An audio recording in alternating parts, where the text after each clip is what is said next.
What's up, everybody? So, what would Mortal Kombat be without all the gratuitous gore? I mean, you would still have an amazing fighting game with tons of unique and awesome characters and really deep lore, albeit convoluted. But to be fair though, Mortal Kombat and the gore, they go together like peanut butter and jelly. My question to you is, would you play that game?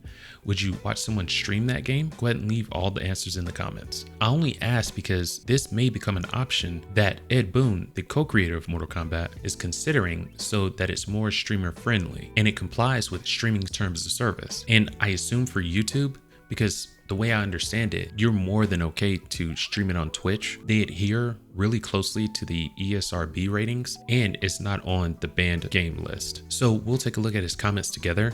But before we do, let's take a quick look at some interesting stories that came out this past week. Let's get into Casual Bites. And for those who want to skip this section, I'll leave a timestamp here and there will be one in the timeline. You can find me under the lights, diamonds under my eyes. First up, a big old pink congratulations to Barbie for beating out Mario, taking the top spot in the domestic box office and soon to overtake it in the international box office. And I gotta say, this is truly the year of the unexpected, because who expected a movie like Barbie, a movie about a toy going into the real world, to make $1 billion? Hi, I'm Ken. Barbie. So if Barbie can do it, I suggest you go up to your attic and dust off that old screenplay and start pitching it around. So you have a movie for me? Yes, sir, I do. If I'm being honest though, what I think happened is the discourse around it really gave it some Transformers energy. Transformers, more than meets the eye. People are seeing it and pulling different conclusions to what they think that the movie is trying to say. Either way, the word of mouth pushed this thing to WB's highest grossing film. And I believe that a sequel is most certainly on the horizon. What the hell are you? No!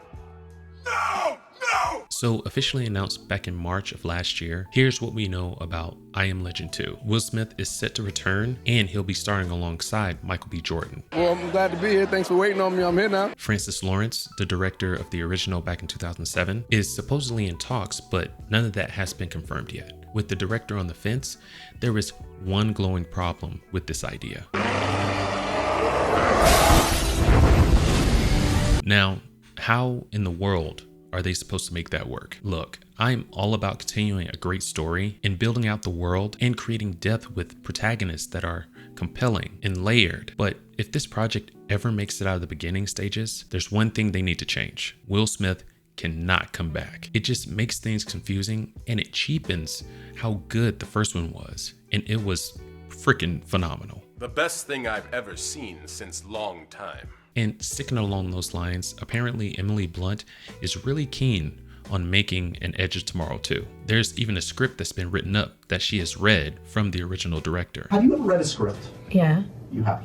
Have I ever read a script? Yes, we did. Okay. There was one that Doug kind of slithered over to me and like... Mrs. Blunt, you're even more talented than you are beautiful. This movie was an amazing piece of film, but with a sequel, you would be rolling the dice and possibly taint the first one. As much as I would love to see you and Tom Cruise in another film together, this just isn't the one. Lastly, in entertainment news, a Lucasfilm studio, Industrial Light and Magic, has been shut down in Singapore. This was kind of a witch's brew of all the things that could go wrong did. You had the pandemic that affected it, the lockdowns, along with the writer and actor strike that's going on right now, and not to mention the extremely bad decisions that Disney has been making as of late. George Lucas decided that he wanted to make his own effects studio back in '75, and by 1977, Industrial Light and Magic was born. Now, all the blame can't be laid at Disney's feet.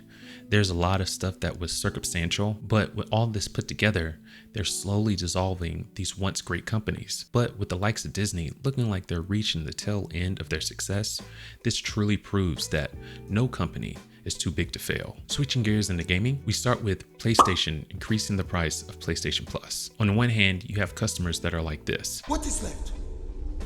What is left? But on the other hand, you have companies who are paying more to produce the things that they produce, and that unfortunately gets passed on to the customer. But the problem that Sony is facing right now is the perception. No one likes when companies raise prices.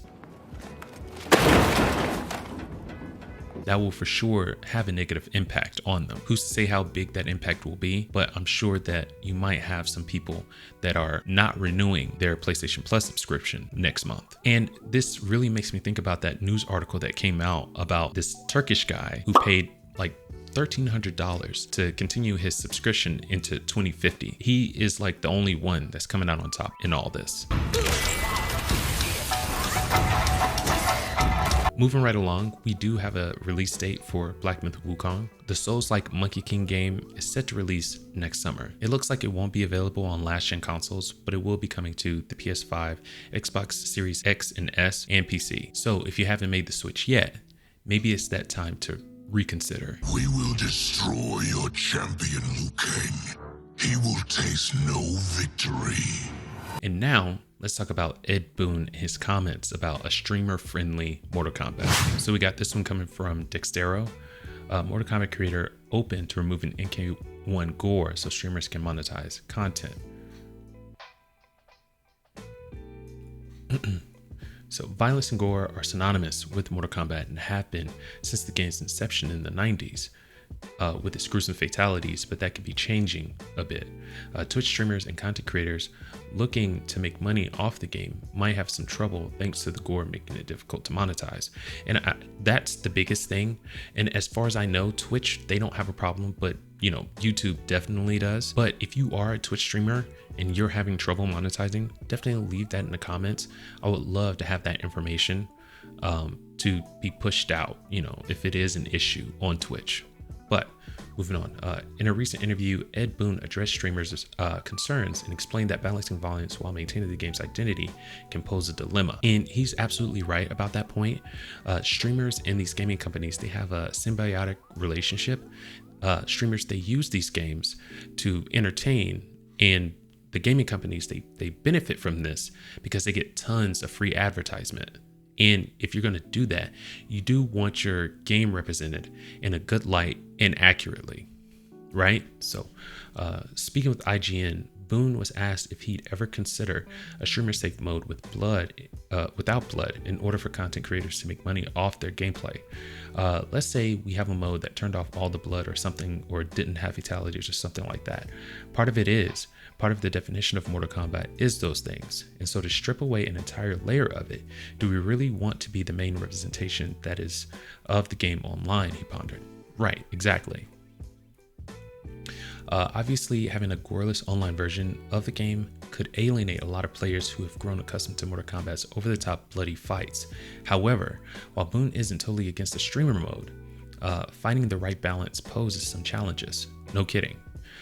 Now, and this is a quote from him, quote, "Now, granted, to me, it's not like, okay, so that's a deal breaker. We're never going to do it. I'm always trying to think, what can we do to keep the spirit of the game, spirit of what the game is, but also allow streamers, because I'm fully aware of streamers, to show the game and make content based on the game. I think that's the dilemma. It will be interesting to see if Mortal Kombat 1 ends up adding a streamer mode down the line in a future update, but for now it does seem like it will launch with the feature. And I want to know, would any of you out there watch a streamer play a goreless Mortal Kombat title, or do you think it degrades or removes the heart and soul of what makes Mortal Kombat so unique and fun? Let me know what you think about that and all the news that we covered. Leave a like if you enjoyed the video, and we're still trying to make it to 1,000 subscribers before the year is up, so don't forget to subscribe. I'll see you next Sunday, but until then, keep it casual. Peace.